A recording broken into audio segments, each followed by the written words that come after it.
Coming up on Chapman News, the search for a pair of missing boys continues. We have the latest on the investigation of the Orange murders. Plus, she's 18, she's a Chapman freshman, and now she's in a feature film. We have Tara Lynn Barr in studio and much more. You're watching Chapman News.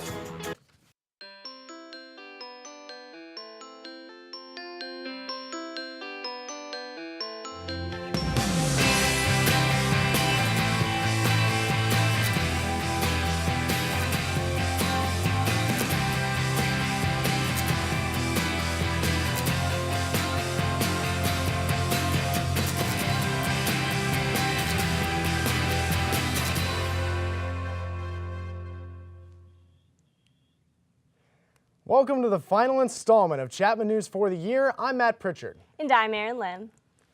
Last week, police were led on a high-speed chase by a man that was later found to be responsible for 3 murders. Taylor Neville has the update on this tragic story. We're learning more details from investigators of the story of a man who was arrested after a high-speed chase last week and on Monday was charged with the murders of his girlfriend and her 2 sons. Meanwhile, investigators have been scouring the Brea landfill for the 2 young boys. All of this while the suspect made his first appearance in court. 31-year-old Cesar Fernando Limas is charged for the stabbing deaths of his girlfriend Arlette Contreras and their 2 young boys. Investigators have said that Limas killed them on April 14th at their apartment on Chapman Avenue in Orange. While the body of Arlette Contreras was found on April 25th and identified on May 4th, the search for the couple's children, 2-year-old Fernando and 4-month-old Emmanuel, is still underway. We don't know where the boys are. We have spoken with the suspect. He has talked to investigators. So our only logical area to search right now is that landfill. And the reason why, if you live in that apartment complex and you throw your trash in the dumpster, that trash ultimately ends up at the Brea landfill. Renaissance resident Sean Azizian says the community is stunned by the horrible recent events. They're definitely angry, shocked, especially the 2 kids. That hit home. Limas is charged with special circumstances murder and could face the death penalty. The suspect is being held without bail, and the arraignment will continue on May 23rd. Reporting live for Chapman News, I'm Taylor Neville. Unfortunately, the search for the missing boys came to a close without success at the Brea landfill. Anaheim Mayor Tom Tate signed his name to Take Back Anaheim, an initiative that will call for a public vote on any proposed use of city tax funds as an incentive for private development. Tate and Councilwoman Lori Galloway were the minority in a 3-2 vote in January that gives a private developer up to $158 million in tax subsidies over 15 years to build 2 luxury hotels at the Garden Walk near Disneyland. Supporters of the tax subsidy say the project will create jobs as well as other tax revenues. Opponents call it a giveaway, saying it would divert money from much-needed city services. To qualify the initiative, supporters must collect signatures from 10% of Anaheim voters, which is about 14,000 people. 2 Fullerton police officers have been ordered to stand trial for their roles in the death of Kelly Thomas last July. Officer Manuel Anthony Ramos is charged with 2nd-degree murder, and Officer J. Patrick Cincinnelli is charged with involuntary manslaughter and excessive force. Both Ramos and Cincinnelli pled not guilty. An arraignment is scheduled for May 22nd. If convicted, Ramos faces 15 years to life in prison, while Cincinnelli faces a maximum sentence of 4 years in prison. 2 Southwest flights with ties to Phoenix, Arizona were grounded Tuesday night when authorities received a threatening phone call around 8 p.m. One of the planes, Southwest Flight 811, was taxiing out of John Wayne Airport when officials were told to isolate the aircraft. Passengers were deplaned and a bomb squad and K-9 unit were brought in to search the aircraft. Jenny Wedge, a spokesman for John Wayne Airport, said the threats were unspecific. The second aircraft, Southwest Flight 1184, was grounded in Phoenix and was also searched. Officials found no explosives or weapons on either flights, and Southwest deemed the threats non-credible. Chapman lost one of its most beloved and dedicated faculty members this past month. Dr. Barbara Mulch, the Director of Fellowships and Scholar Programs, was described as fearless and outspoken. Dr. Moles joined the Chapman family as a full-time faculty member in 1968 when it was still Chapman College. Barbara was deeply committed and always there for her friends, her colleagues, and especially for her students. Chapman held a memorial service last night commemorating her life of friendship, compassion, and service to others. It's been a rough year for the Chapman family, Matt, but you know what? Chapman students continue to push forward and expand upon their dreams. And one student is taking that to new levels, moving her career forward, and she's only a freshman. Wes Rappaport is standing by with Tara Lynn Barr. You're aiming at the bear, right? This is the best day ever!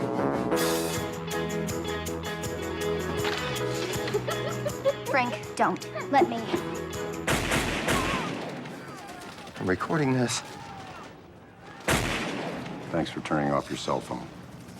You're welcome. Tara Lynn Barr, thank you so much for being here. Of course. Really appreciate it. Now, in the trailer, we see several intense images, including some propaganda, some violence. Can you elaborate on those for us?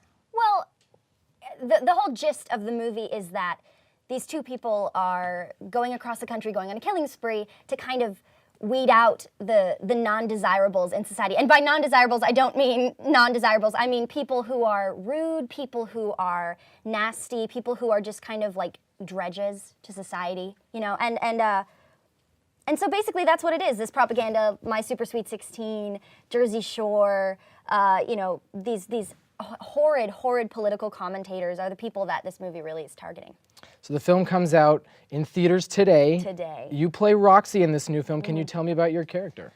Roxy is, well, it's a very Bonnie and Clyde-esque story, so I guess I would be the Bonnie to Frank's Clyde, who's the other character. And Roxy is a very interesting character and was really exciting to play for me because a lot of characters that I audition for are very, you know, stereotypical, you know, like the hot cheerleader or the scary goth girl, you know, people who we've seen before. And this girl was so different. And she was, in high school, she was very invisible, but not because she was weird, but because she was smart. And so, you know, she's a very interesting character and she's unique. So you've worked on some Disney shows, some Nickelodeon shows in the past. What's it like making the transition from TV to film? I like it. Working on those Disney and Nickelodeon shows, the demographic is so different, you know. It's like you're playing everything, you know, times 20, and on film it's so much more natural, and it feels more natural too. So it's easier, and it's also, I don't know, I like that there's there's the culmination of this one final film that we have at the end, and not just like a series, you know. Now, you're a freshman theater major. Yes. Have you done anything with Chapman this year so far? How have you gotten involved with Chapman Theater? Well, I guess technically I haven't, but I was supposed to do the student-directed one-acts that they did a couple weeks ago, but I had to drop out because of conflict for the movie. It was actually, one of the shows was the same night as our premiere. So I couldn't miss it, so I had to drop out. But next year, in the fall, I'll be in Company that the theater department is putting on, and I'm really excited about that.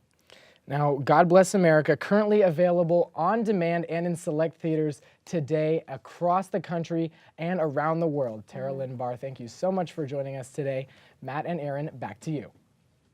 Thanks for that, Wes. Gotta say, the Chapman Theater Department with a lot of really young, raw talent in it. Definitely, you know, the level of talent that comes into Chapman these days is absolutely remarkable. No doubt about it. And coming up after the break, another talented Chapman student, Tara Skipper, has our latest weather report. Thanks, guys. Warm temperatures all through next week will help us power through finals. I'll bring you the full weather forecast after the break.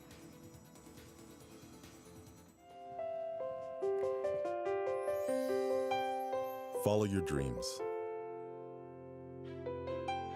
Chapman University, a diverse, well-rounded education. Art, dance, music, theater.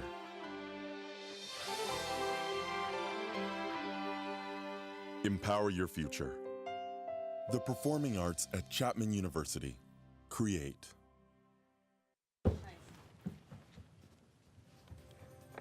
And we're back. I'm Matt Prichard. And I'm Erin Lim. Thanks for staying with us. Now, Erin, the weather has just been so nice lately. I mean, the sun's out, the waves are breaking. It is just beautiful out there. You know, Matt, I think it's because those low pressure winds that are making its way down into Southern California and just pushing that marine layer out of the way. Erin, let's back up a minute. You are not the meteorologist here. Tara, why don't you give us an educated opinion? What's happening out there in SoCal weather? Hey Matt, don't be so hard on Erin. I think she's doing a great job. Hi everyone, let's get started with a look at our national weather. We're going to take a look at the East Coast first. Some mild temperatures up northeast. We've got 64 in Boston, 69 in New York. Now moving on down to Texas, we've got some hot and humid storms down there. 75 in Dallas, 79 in Houston, 83 in San Antonio. We've also got some storms in Denver, but it will be a little cooler. 55 degrees is their high for today. Now let's take a look at our California weather. Things are heating up in NorCal. 83 in San Jose today. Moving on down to Bakersfield, 91 degrees. They're breaking the 90s today. Now things are getting cooler as we're moving down south. We're going to have 71 degrees in Los Angeles today, 63 in San Diego. Now here's what the weather will be looking like while you're hopefully studying for your finals. Here's your 5-day forecast in orange. And it'll be 70 degrees for today's high. Temperatures will be heating up over the weekend. We'll have some clouds through Sunday. Mother's Day will be a high of 80 degrees, so take your mom out somewhere nice outdoors, maybe go to the beach, hit up a picnic. Skies will be clear Monday and Tuesday, a high of 81 on Monday. Tuesday will be 77 degrees. The temperature for nighttime will be in the upper 50s all week. So have a great weekend, Panthers. Maybe if you don't have time for a study break, bring your books out with you to the pool or the beach so you can enjoy the weather. I know that's what I'll be doing. Back to you, Erin and Matt.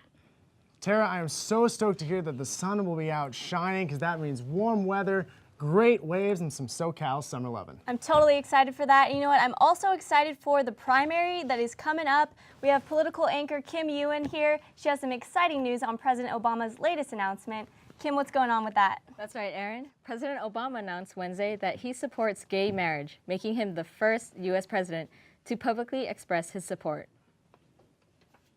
Personally, it is important for me to go ahead and affirm that I think same-sex couples should be able to get married. Obama explained that he took the position because his daughter's friends have parents that are same-sex couples, and he would not want his daughters to see them being treated any differently. Obama spoke just a day after North Carolina voters approved a constitutional ban on same-sex marriages and civil unions. Although the president has abandoned his long-standing opposition to same-sex marriage, he believes that individual states must decide on legalizing gay marriages. Currently, gay marriage is legal in 8 states, plus the District of Columbia. And speaking of the president, he was here in Southern California yesterday for a fundraising event at actor George Clooney's house in Studio City. The fundraiser was expected to raise about $15 million and got a boost with his recent endorsement of gay marriage. Attendees paid $40,000 each for the dinner. And with the election just 6 months away, reporter Annie Ackerman asked students who they would like to see as America's next president. The presidential election is coming up in just 6 months. Let's see if Chapman students know who they're going to be voting for. Who do you think is going to win the presidential election? I'm hoping Obama. Mitt Romney. I'm voting for Barack Obama. Probably Mitt Romney. Barack Obama. Still unsure at the moment, actually. Obama.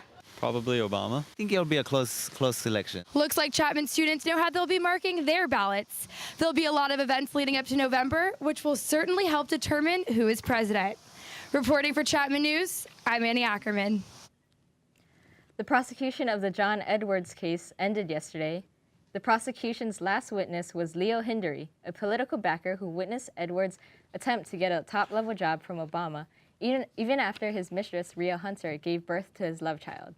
Edwards is on trial for using nearly $1 million in donations to hide Hunter, while making political deals with Obama to be vice president or attorney general back in 2008. He claims that the money was spent to hide the affair from his wife and not the government.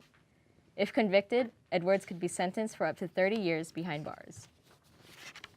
Syria is in more trouble with a bombing attack in Damascus yesterday. 2 suicide blasts killed 55 people, wounded about 400, and left the streets smoldering cars and buildings. This is the deadliest attack in the Syrian capital since an uprising 14 months ago.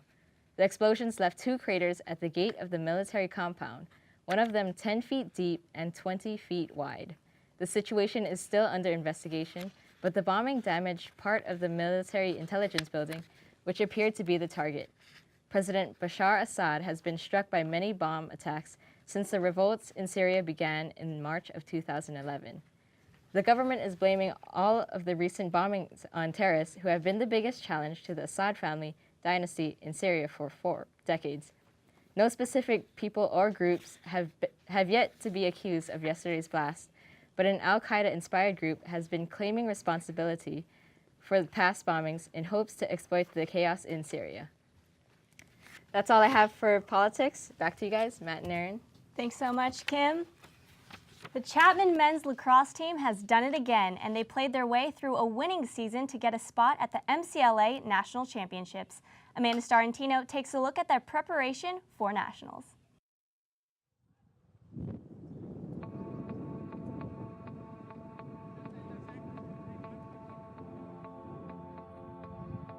The red and black signifies the pride of Chapman University, and one team has trained an entire year together to get their school name the top national title. Lacrosse is a sport of agility, strength, and determination, all qualities the team uses at their finest. After a 15-4 winning season, the Chapman men's lacrosse team has practiced daily to gain their spot at the MCLA National Championships. Chapman got the most players this year to go all conference and was home to the offensive and defensive players of the year in the SLC conference. The Chapman men's lacrosse team heads off to nationals this weekend. They've been there before, even ranked #1 mid-season. But the Panthers head to South Carolina, still looking for their first national title. The Chapman lacrosse team has put their all into training as a team, preparing for the upcoming national championship. It's a mindset change. You got to have everything in place, and now you just got to know, I'm going on that field and I'm going to win every task at hand. For 2 years now, they have been led by Coach Dallas Hartley, who has brought more structure to an already talented team. Sophomore Chapman lacrosse player Henry Miller speaks of his coach in the highest regard by stating, "Coach Hartley is the best coach I have ever had. He knows how to be hard on us, but at the same time knows how to bring us together." But for this team, it's more than just a game. Chaptown Lax is a way of life.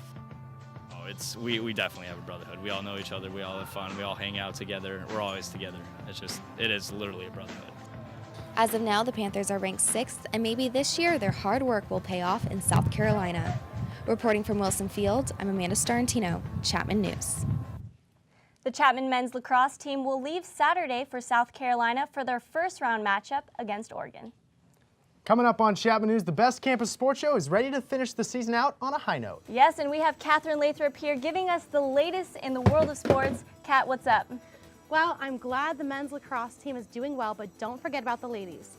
I'll bring you the latest with them after the break. Plus, the Lakers have another chance to close out the series with the Nuggets. Could Kobe pull off another heroic performance? We'll have the highlights when we return. You're watching Chapman News.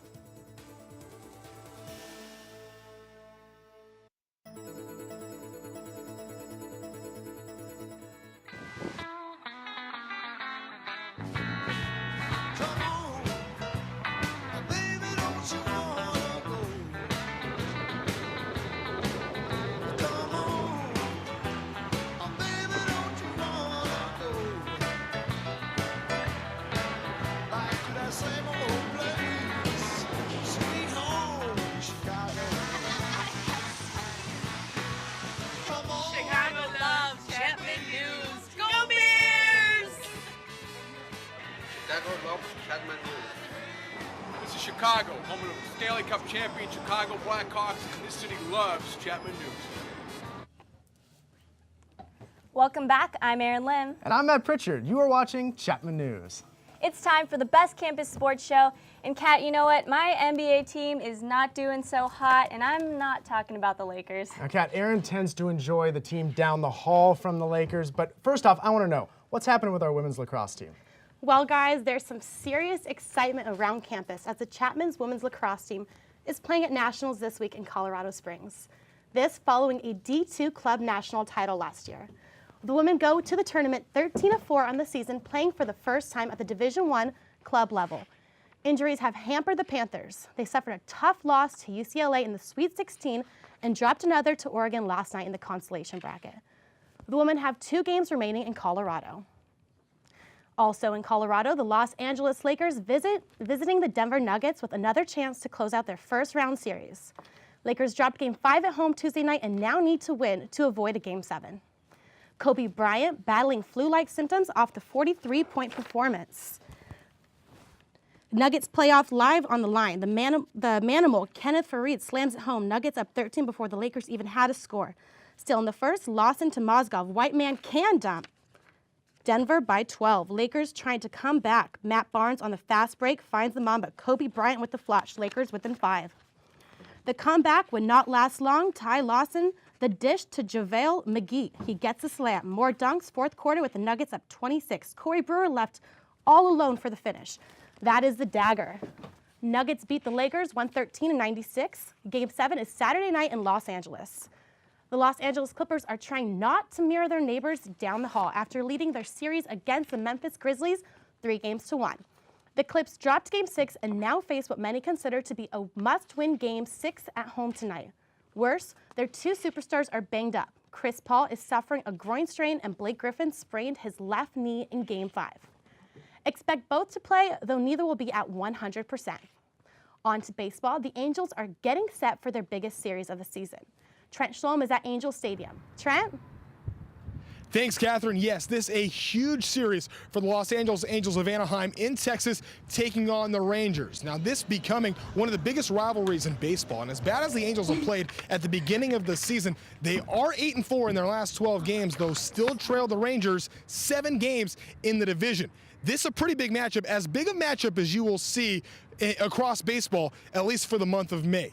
The first game of the series, that's the marquee one. That's tonight. C.J. Wilson, the Rangers ace a year ago, now on the Angels, facing his former team for the first time this season, and he will be dueling against Yu Darvish, the man that's supposed to replace him.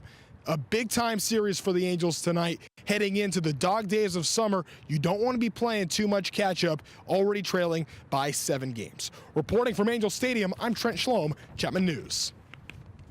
Thanks, Trent. Meanwhile, on the ice, the Los Angeles Kings are moving on to the Western Conference Finals, just 4 wins away from the Stanley Cup Finals. The Kings' road so far has been impressive, getting through the first 2 rounds with only 1 loss. Los Angeles has been led by superb goalie play from Jonathan Quick. The Kings' last trip to the finals was in the 1992-93 season. They have never won the Stanley Cup. In the Western Conference Finals, the Kings will take on the Phoenix Coyotes, who are having their best season in franchise history. Game 1 is Sunday at 5 p.m. in Phoenix. Meanwhile, our resident Kings reporter, Annie Ackerman, made it out to Staples Center to chat with fans about the excitement surrounding the team. Long-suffering Kings fans believe a Stanley Cup is in their sight. We caught up with some of them before the game. Who's your favorite King? Kevin Westgarth. Dustin Brown. Penner! Kopitar! Dustin Brown. Scuderi. Whose playoff beard is your favorite? Dustin Penner's playoff beard is my favorite. Is that part of your inspiration? No, I've had this since I was 19. Right now, Rob Scuderi. Penner's is rocking. Who do you think is the best-looking King? Quick, for sure. Davis Drewiski, easily. Jeff Carter, for sure. Do you think we have a chance at the Cup? Yes, the Cup is coming home. We have the only chance at the Cup. It's gonna be a sweep! St. Louis is singing the blues. The Los Angeles Kings have swept them from the playoffs. 8 more wins until the Kings take the Cup. Reporting live from Staples Center, I'm Annie Ackerman, Chapman News. Thanks, Annie. Well, that's going to do it for sports for me, guys, today. Actually, it's going to do it for sports or Chapman News for me forever. Bittersweet. Oh, thanks Kat, so much, to you Kat. guys. We are going to miss you, Kat. No doubt about it. Coming up next, you've been waiting for this release of this game since 2001, and it is finally hitting shelves next week. And James has our entertainment report. James, what's going on out there in Orange County? The question is, what's not going on in Orange County? 3 concerts took over Chapman this week, and a comedy legend visits the Irvine Improv. All the local entertainment after the break.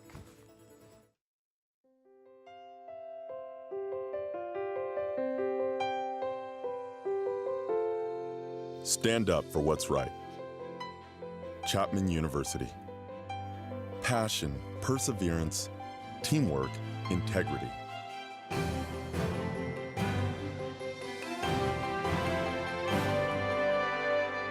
create value in the world. The School of Law at Chapman University. Lead. Welcome back to Chapman News. I'm Matt Prichard. And I'm Erin Lim. We've got our own piece of Virginia in studio now to bring us the latest on entertainment in and around Orange. A celebrity appearance and a concert right at Chapman. James Leslie has all the details. James? Well, thanks, guys. Last Saturday, the University Program Board presented Indie Fest 2012, transforming the center of campus into a concert arena. Chapman's first outdoor music festival kicked off in the afternoon under the beautiful California sun and continued well into the night. A lineup of 4 indie artists attended the event, and here's what some students had to say about it. It's really cool. It's a free event. I love indie music personally, so I like it. I think that Chapman is moving in the right direction with these kinds of events. It's a little like Coachella, I guess. We got beach balls going around everywhere. Really nice, calm atmosphere. These concerts at Chapman have included performances by LMFAO, 303, so it will be interesting to see which bands show up next year. And if indie music is not your cup of tea, don't worry. Wes Rappaport brings you a different kind of music. Check out the sounds of Soundcheck.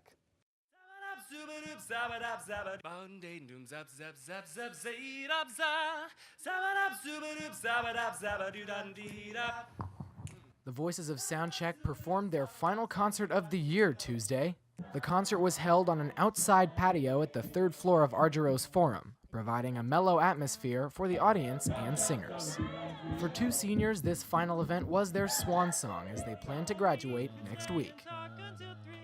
This year we only have 2 graduating seniors, so the nice thing is we'll be able to kind of carry over the things we've been working on this year and continue in that direction next year, but they will of course be missed just like always. It's exciting, it's a little scary, but it's fun, and I'm just trying to make sure that I can pass on whatever wisdom I pretend to have to the members of the group.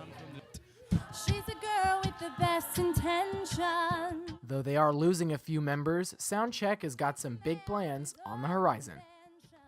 Check out our CD. It's going to be available right when school starts on iTunes, and we'll have a bunch of other different outlets for you guys as well. We're really excited about our CD. It's been 3 years in the making. We raised the money for the equipment ourselves. It's all songs arranged by us, and it has members of the group that founded the group on the recordings, which is really exciting. While this may be the final performance of the school year, we look forward to more sweet sounds from Soundcheck in the fall.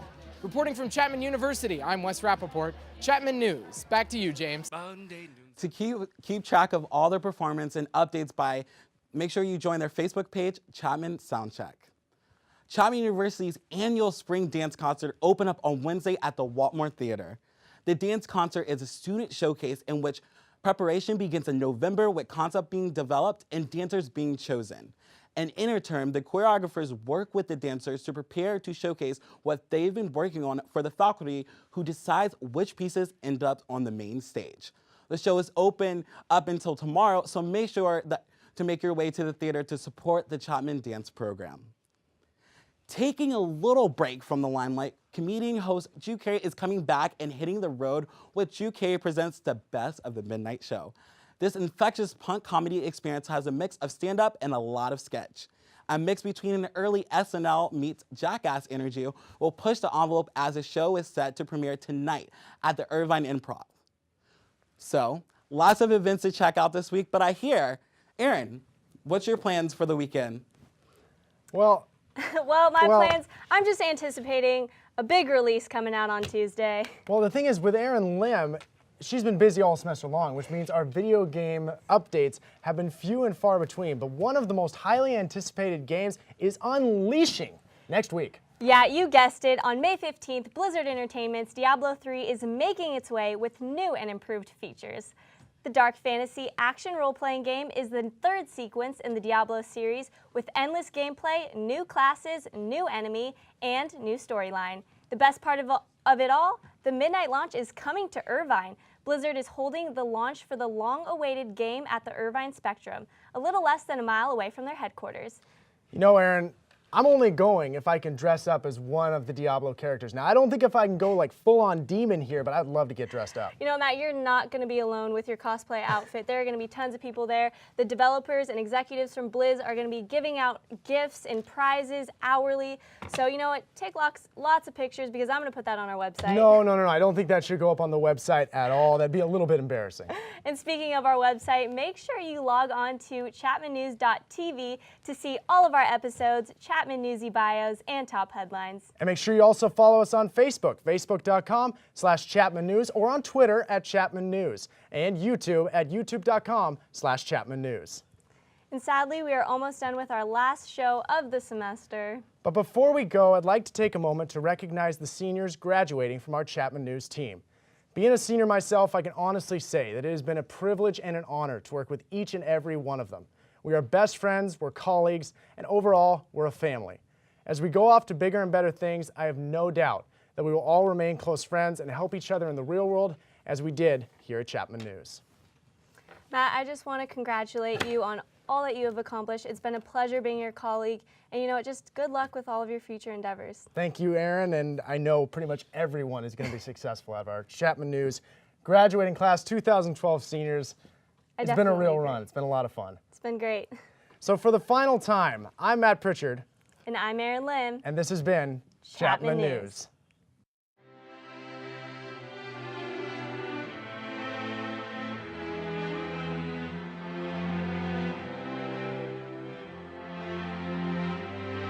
So we talked all night about the rest of our lives, where we're gonna be when we turn 25. I keep thinking times will never change. Keep on thinking things will always be the same. But when we leave this year, we won't be coming back.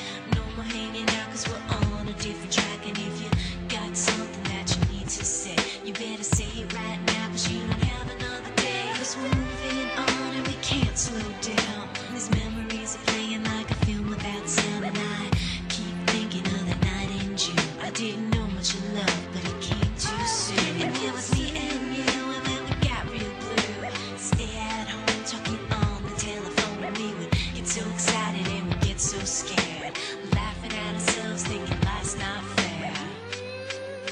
And this is how it feels. As we go on, we remember all the times we had together. And as our lives change from whatever, we will still be friends forever.